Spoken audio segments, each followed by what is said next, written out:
Baik, selamat pagi semuanya. Assalamualaikum warahmatullahi wabarakatuh. Kali ini kita akan melanjutkan ya pembelajaran kita pendidikan IPS. Mohon maaf belum bisa melakukan pertemuan ya secara offline. Jadi sementara kita masih online dulu. Untuk kesempatan kali ini saya akan memberikan materi untuk kajian pendidikan IPS SD yang mana Anda kan sudah UTS ya, UTS yang kemarin Anda juga sudah mengerjakan, sudah luar biasa, sudah sedikit saya tengok begitu. Nah, untuk kegiatan kali ini kita akan lanjutkan materinya tentang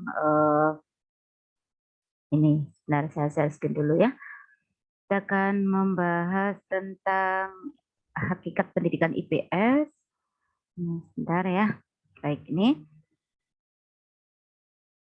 Baik saudara-saudara, sedikit saya akan mengingatkan kembali begitu bahwasanya hakikat pendidikan IPS itu setelah kita pelajari ternyata kehidupan itu banyak aspeknya ya. Apa aja aspek-aspeknya diantaranya yaitu hubungan sosial yang mana hubungan sosial ini adalah semua hal yang berhubungan dengan interaksi manusia.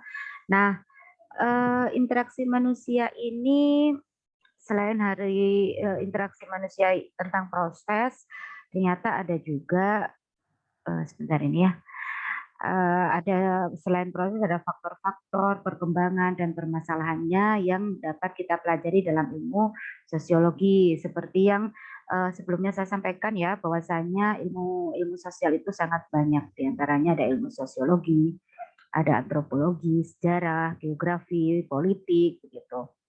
Nah, ini kita coba telaah dari berbagai macam ilmu itu, kira-kira ilmu yang ekonomi itu membahas tentang apa aja dan lain sebagainya, gitu ya. Nah, yang kedua itu adalah ilmu ekonomi. Nah, ilmu ekonomi ini berhubungan dengan pemenuhan kebutuhan manusia, perkembangan dan permasalahannya yang dipelajari dalam ilmu ekonomi. Kalau di SD kita sering atau mengingat atau nanti Anda bisa telah sendiri di buku siswanya ya. Materinya itu kalau seperti saya contohkan, kalau di ilmu ekonomi itu yang mengenal produsen dan konsumen, praktek jual beli. Nah, seperti itu. Nah, di situ apa namanya? Salah satu kajian materi yang ada di sekolah dasar gitu. Selanjutnya ada psikologi. Psikologi ini dibahas dalam ilmu psikologi ya. Ada juga budaya dipelajari dalam ilmu antropologi. Kalau budaya ini juga banyak contohnya materi kajian misalkan berbagai macam mengenal berbagai macam adat istiadat, ada rumah adat, baju adat, tarian daerah, kemudian senjata tradisional gitu ya. Banyak lagi gitu. Nah, yang kelima ini adalah sejarah. Sejarah ini berhubungan dengan waktu dan perkembangannya. Banyak ya, kalau kemarin UTS Anda juga sudah membahas bagaimana kajian tempat-tempat budaya maupun sejarah di daerah sekitar Anda mencoba mengulas dengan menerapkan pembelajaran berbasis studi karya wisata. Gitu. Nah, di sana Anda juga bisa meneruskan atau mengembangkan kepiawaian Anda dalam hal tersebut untuk dapat menjadi guru yang mampu ya menerapkan model pembelajaran khususnya dalam bidang materi pendidikan IPS, materi-materi IPS-an. Selanjutnya ada geografi. Di geografi ini menceritakan hubungan ruang dan tempat yang sangat berpengaruh. Pengaruhnya itu seberapa besar terhadap kehidupan manusia. Nah, itulah yang Anda pelajari kalau di materi misalkan terjadinya sumber daya alam yang bisa diperbarui dan tidak dapat diperbarui gitu ya. Kemudian ada eh, kekayaan alam gitu, kenampakan alam buatan. Nah, ini yang merupakan kenampakan alam buatan, kenampakan alam asli gitu kan itu ada ya di materi pendidikan IPS SD. Nah, selanjutnya itu ada politik ya. Politik ini berhubungan dengan norma, nilai, dan kepemimpinan untuk mencapai kesejahteraan masyarakat yang dipelajari dalam ilmu politik ini. Itu salah satunya biasanya ya untuk melakukan pemilihan umum itu kita harus jurdil, apa itu jujur dan adil gitu ya. Nah itu juga kita apa namanya ajarkan gitu, ada di salah satu materi yang ada di sekolah dasar IPS gitu ya. Tujuan IPS itu salah satunya membentuk manusia pembangunan yang berpancasila dan untuk membentuk manusia yang sehat jasmani dan rohaninya. Ada juga beberapa selain hal tersebut memiliki pengetahuan dan keterampilan, mampu dapat mengembangkan kreativitas dan tanggung jawab, dapat menyuburkan sikap demokrasi dan penuh tanggung jawab tenggang rasa, dapat mengembangkan kecerdasan yang tinggi dan disertai budi pekerti yang luhur. Selain hal tersebut juga menumbuhkan rasa cinta tanah air, mencintai sesama manusia. Nah, itu semua termasuk dalam Undang-Undang Dasar 1945. Menurut Umar Hamalik, merumuskan tujuan pendidikan IPS itu ada 4 ya, ada 4. Yang pertama itu pengetahuan dan pemahaman, yang kedua itu sikap hidup belajar, dan yang ketiga itu nilai-nilai sosial dan sikap keterampilan. Yang keempat itu menurut Umar Hamalik, Bapak Umar Hamalik ya. Nah, selanjutnya ini kita akan membahas tentang pengetahuan dan pemahaman, salah satu fungsi dari pengajaran IPS itu gitu. Kalau kita ulas sedikit, fungsi pengajaran IPS itu mentransmisikan ya, bagaimana pengetahuan itu dipahamkan ke siswanya berupa fakta-fakta dan ide-ide kepada anak. Gitu. Jadi Anda itu lebih menelaah pengetahuan tentang kajian IPS itu memahamkan dan kebanyakan itu membahas tentang fakta-fakta ya, fakta-fakta atau ide-ide yang ada di masyarakat begitu. Ini adalah sikap belajar bagaimana ketika kita membelajarkan IPS itu dengan baik ke anak gitu. Intinya nantinya Anda dapat mampu memberikan suatu pembelajaran IPS itu kepada anak dan anak tersebut memiliki kemampuan menyelidiki. Yang kalau dalam model pembelajaran itu model pembelajaran inquiry ya, untuk menemukan ide-ide, konsep-konsep baru sehingga mereka itu mampu melakukan perspektif untuk masa yang akan datang. Jadi sudah membangun rasa keingintahuan siswa yang kuat dan nantinya bisa mencapai suatu perencanaan untuk bisa melakukan perspektif untuk masa yang akan datang. Secara singkat contoh pemantiknya seperti ini. Anak-anak sekarang paling suka main apa ya gitu misalkan. Pasti jawabannya game gitu. Nah, kalau sekarang gamenya anak-anak itu apa gitu. Saya suka main game ini Pak, sepak bola, tapi sepak bolanya via game online gitu. Nah, anak itu sudah bisa menceritakan bahwasanya kalau kita tanya seperti ini, "Kenapa kok lebih suka game online? Padahal kan di depan sekolah kita ada lapangan. Kenapa nggak main di lapangan ya? Kenapa?" Gitu. Anak akan menceritakan, "Iya Pak, lebih enak Pak sambil nongkrong kita main game online bersama tim kita," gitu dan lain sebagainya. Kita bisa adu cepat melalui itu apa jari aja nggak capek lari-lari gitu. Misalkan hal seperti itu nanti anak akan kita cari tahu dengan beberapa pertanyaan pemantik gitu ya. Nah, kalau menurut Anda nanti kamu gitu, nah ke depan nanti pengen gamenya seperti apa ya selain di online kan di PlayStation ini misalkan dia pakai PlayStation misalkan. Oh ya Pak, mungkin nanti ke depan ada di HP ya, di HP itu mungkin banyak sekali nanti aplikasi untuk main game seperti ini gitu. Anak sudah bisa membayangkan ke arah sana ya, membayangkan suatu perkembangan digital salah satunya gitu. Nah, baik. Nilai-nilai sosial dan sikap. Kalau kita menghadapi seorang anak, khususnya di sekolah dasar, anak itu membutuhkan nilai-nilai untuk menafsirkan fenomena dunia sekitarnya. Nah, sehingga mereka itu nantinya mampu melakukan eh, apa ya perspektif ya penilaian dari apa yang dia lihat, apa yang dia rasakan dari fenomena tersebut gitu. Nah, sehingga nanti pada akhirnya dari kejadian tersebut eh, berdasarkan apa yang dilihat, apa yang diketahui, dirasakan itu mampu melakukan suatu kaidah penyimpulan gitu ya, penyimpulan dari apa yang dia tahu gitu. Berdasarkan nilai-nilai sosial yang berkembang dalam masyarakat, maka akan berkembang pula sikap ya, sikap-sikap sosial anak tersebut gitu. Contohnya seperti ini. Anak yang di lingkungan sekitarnya itu sangat agamis, kemudian sangat toleran, itu dia akan terbiasa. Allahu Akbar. Terdengar azan, dia akan mengambil wudhu, ngambil kopiah, perlengkapan ibadah, dia akan lari ke musola karena di sana ada banyak sekali teman-temannya yang berkerumun siap untuk sholat berjamaah. Dan itu adalah suatu hal yang wajar dan dilakukan. Nilai dia, sikap dia itu akan berkembang dalam masyarakat itu karena semuanya melakukan hal yang sama. Beda halnya ketika pada lingkungan masyarakat yang notabene sangat sibuk, semuanya adalah pekerja gitu. Pekerja contohnya di lingkungan mana ya, yang semua satu gangnya itu adalah pekerja kerupuk gitu, perusahaan kerupuk gitu misalkan. Setiap pagi mereka akan selalu bersama untuk membantu gitu, melihat bahwa masyarakat di sekitarnya itu kalau pagi sebelum matahari terbit itu mereka menata kerupuknya untuk dijemur. Nah, secara tidak langsung mereka akan terbiasa, oh kalau pagi itu aktivitas menjemur kerupuk gitu. Nah, itu akan terbentuk sesuai dengan apa yang ada di lingkungan sekitar mereka begitu.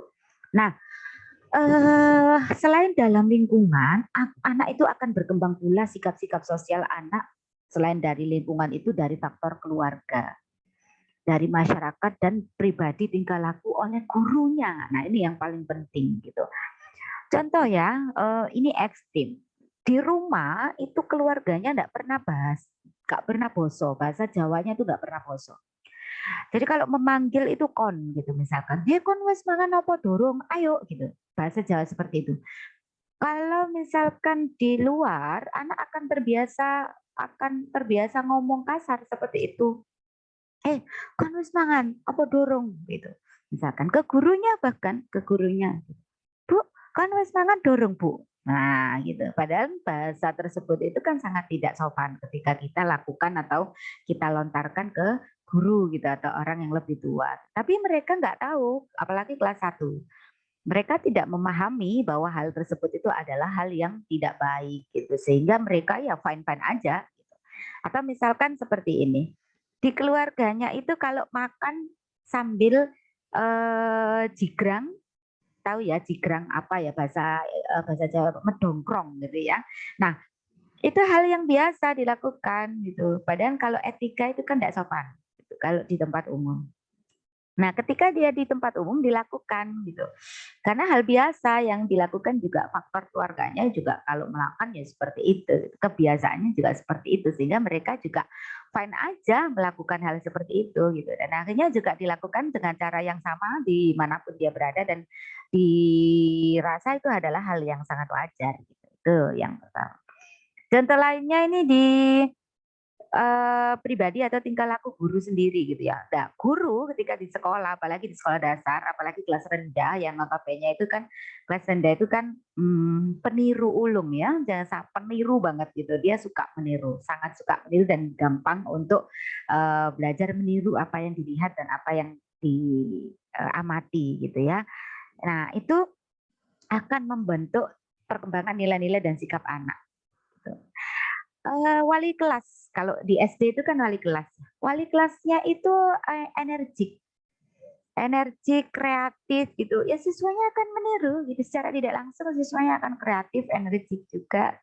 Karena saya pengalaman waktu jadi guru, teman saya itu tidak suka betah di dalam kelas. Suka energik banget gitu ya.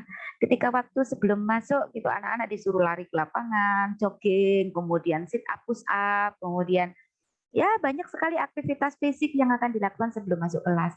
Dan memang anaknya energik. Jadi siswanya ya sangat lincah gitu, energik banget. Nah selain itu contoh halnya itu siswa itu sangat meniru apa yang ada pada gurunya. Apapun yang ada di gurunya itu kadang itu ditiru oleh siswa. Pengalaman saya waktu itu, saya mengajar kelas 1, kelas 1 itu apapun yang dimiliki gurunya kadang itu suka pengen gitu ya. Suatu saat saya itu didatangi oleh wali murid.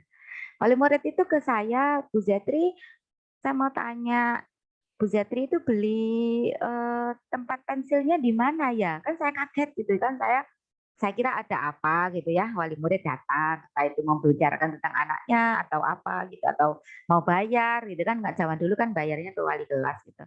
Nah, saat itu tuh saya kaget, "Loh, maksudnya pripun ya Bu?" Gitu, saya tanya gitu. "Ini loh Bu, anak saya Fruri itu nggak mau apa makan ngambek gara-gara pengen tempat pensil kayak punyanya Bu Zetri.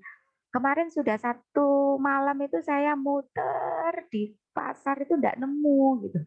Saya kaget, Masya Allah gitu. Ternyata anaknya itu seringkali melihat tempat pensil saya dan saya itu pengen, anak itu pengen punya kayak punyanya bu gurunya gitu. Nah akhirnya saya bilang, oh ya Bu, ini dapat ini. Waktu itu dapat hadiah, terus saya berikan apa pemahaman gitu ya sama anaknya. Wah Mbak Furi harus nggak harus punya yang ini kok, itu punya Mbak Furi lebih bagus, lebih cantik gitu ya. Pastinya seperti itu gitu, memberikan sugesti gitu. Sehingga ya akan apa namanya tidak pengen yang over lagi gitu. Kita memberikan sugesti yang tepat. Selain hal tersebut, saya punya pengalaman lagi. Waktu itu saya menjadi pembina upacara ya. Kalau setiap hari Senin itu kan upacara.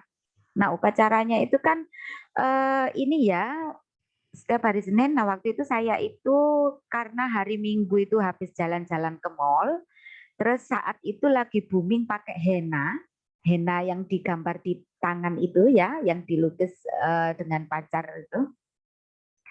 Nah, setelah waktu saya menjadi pembina upacara itu kan kelihatan ya, semua siswa kan melihat mungkin ya, melihat apa yang ada di tangan saya begitu. Karena pakai henna gitu. Ketika istirahat itu kelas 1, 2 gitu, banyak anak-anak itu menggambar semuanya itu di tangannya itu dengan ballpoint, tinta ballpoint gitu. Ada teman-temannya itu yang pinter gambar kakak kelas waktu itu. Jadi dia antri minta gambarnya kakak kelas, minta digambarkan seperti Bu Zetri gitu. Nah, hal sepele seperti itu yang sangat tidak saya sangka gitu. Ternyata saya ini model. Makanya Anda itu jadi guru di depan itu adalah model gitu. Anda ini model yang dilihat oleh siswa Anda gitu ya. Dan bahkan nanti akan dijadikan suatu top favorit ya, apa itu namanya? eh, fans ya, ngefans gitu ya. Jadi apa-apa pingin kayak Bu Guru, kayak Pak Guru gitu. Nah, itu perlu dibuat suatu kajian gitu karena di sini juga ternyata di teorinya juga sangat ini berpengaruh terhadap perkembangan nilai-nilai yang bahkan sikap anak gitu ya. Nah, itu adalah eh, contohnya realnya dari beberapa pengalaman juga dari saya. Nah, satu lagi keterampilan dasar IPS. Anak-anak itu belajar menggunakan keterampilan dan alat studi sosial. Itu harus Anda terapkan ketika nanti Anda menjadi guru dan menerapkan khususnya di materi IPS ya, materi IPS karena kurikulum juga berubah. Kalau kemarin kita sudah mengenal kurikulum K13 yang mana IPS itu di mana Bu? Ya terjaring dalam melebur dalam tema ya, tema-tema gitu. Nah, untuk kurikulum saat ini yang akan datang ini kan kurikulum merdeka. IPS ini nanti tergabung dengan IPA. Jadi IPAS gitu. Jadi IPAS gitu. Nah, di sana nanti akan Anda telaah atau pilah mana ketika manakala Anda membelajarkan IPS ya nanti Anda akan silakan gitu ya maksimalkan alat-alat studi sosial. Gimana alat-alat studi sosial itu contohnya apa media gitu ya. Misalkan mencari bukti dengan berpikir ilmiah, keterampilan mempelajari data masyarakat, mungkin diajak ke balai desa gitu ya. Kita cari bagannya, itu RT-nya ada berapa, RT sini jumlah penduduknya berapa. Sambil sedikit bercanda, apa namanya, bukan bercanda ya, apa wawancara gitu, wawancara sama entah itu petugas di balai desa, sekretaris atau apa, adminnya bahkan pasti senang sekali kalau kita bisa melakukan kegiatan hal tersebut gitu. Nah, tentunya hal-hal tersebut juga butuh untuk guru harus siap ya mempersiapkan bagaimana dikaji atau dimodelkan pembelajarannya pakai model pembelajaran apa nih yang tepat gitu ya, medianya apa yang disiapkan. Itu nanti harus kreatif gurunya ya. Nah, Ada 5 macam sumber materi IPS ya, yang perlu Anda ketahui untuk nanti juga sumber Anda UAS ya. Kira-kira nanti Anda cari di tempat apa gitu untuk Anda bisa, eee, gali gitu ya, Anda gali gitu. Yang pertama ada segala sesuatu atau apa saja yang ada dan terjadi di sekitar Anda atau di sekitar sekolah Anda maksudnya ya. Entah itu dari desa, sekolah, keluarga, kecamatan, sampai lingkungan luas dari negara pun juga it's okay gitu, nggak masalah. Tapi saya contohkan tadi realnya yang terdekat di antaranya misalkan mengenal anggota keluarga, itu kan ada ya di IPS ya, di kelas awal, di kelas 1. Mengenal, apa namanya, susunan desa gitu, kepemimpinan desa, struktur kecamatan, itu kan juga ada di kelas 2 atau 3. Nah itu. Kemudian ada kegiatan manusia, misalkan mata pencaharian, profesi itu ya, profesi, macam-macam profesi siswa dikenalkan atau, siswa diajak jalan ke keliling desa di sekitar, apa namanya, sekolahnya, kemudian siswa akan mencatat itu kira-kira Anda menemukan orang lagi kerja apa aja gitu. Oh ada montir, oh ada Pak Satpam, oh ada, petani, oh ada nelayan, oh ada tukang bangun rumah gitu ya, kuli gitu. Nah, itu akan tercatat sangat banyak karena di sana akan mengenal atau mencari atau, menemui banyak orang. Kecuali kalau sekolahnya di tengah alas gitu ya, nggak ada orang yang beraktivitas, yang perlu dicarikan ke tempat yang mungkin bisa, menemui beberapa macam kegiatan manusia gitu ya. Yang ketiga ada lingkungan geografi. Di sana bisa Anda mengajak anak-anak, mengenal lingkungan alam, misalkan pantai, gunung gitu ya. Itu nanti, "Wah Bu, membutuhkan waktu dan biaya." Jelas. Nah kegiatan hal-hal seperti ini ya bisa dilakukan ketika mungkin akhir UTS, sebelum UTS atau akhir UAS, sebelum UAS, itu bisa dilakukan gitu. Dan yang keempat ada kehidupan masa lampau yang mengenal sejarah, tokoh-tokohnya. Nah, ini bisa Anda setelkan film, ayo nonton bersama atau kita pakai wayang gitu ya. Mengenal tokoh-tokoh pahlawan, pahlawannya pakai wayang, perkenalkan, kita demonstrasikan seperti itu. Nah, itu sangat membantu anak akan apa ya, greget ketika kita membelajarkan IPS gitu. Nah, yang E ini anak sebagai sumber materi. Anak sebagai sumber materi itu mungkin pakaian apa, anak-anak kita akan besok mengenal pakaian adat, satu kelas ini akan memakai pakaian adat. Nah, anak itu kan menjadi medianya, yang tempat belajarnya. Oke, si Adi memakai baju adat apa nak? Gitu. Nah, anak akan menceritakan ini baju adat Madura, gitu. Ini baju adat Jawa, gitu. Dia akan menceritakan dan itu ada sumber materi dari anak itu sendiri, gitu. Nah, contohnya seperti itu. Baik, itu dulu ya materi yang untuk pertemuan hari ini. Semoga bisa bermanfaat dan silakan untuk, dicatat mana yang penting. Insya Allah minggu depan saya akan berikan, ulasan dari apa yang Anda dapatkan hari ini gitu ya. Diresum ya, diresum, silakan diresum untuk bisa meresum kegiatan, apa yang sudah saya jelaskan hari ini gitu. Terima kasih, semoga bermanfaat. Sehat selalu, sukses buat Anda. Saya akhiri pertemuan hari ini. Wassalamualaikum warahmatullahi wabarakatuh. Dadah, sampai jumpa ya.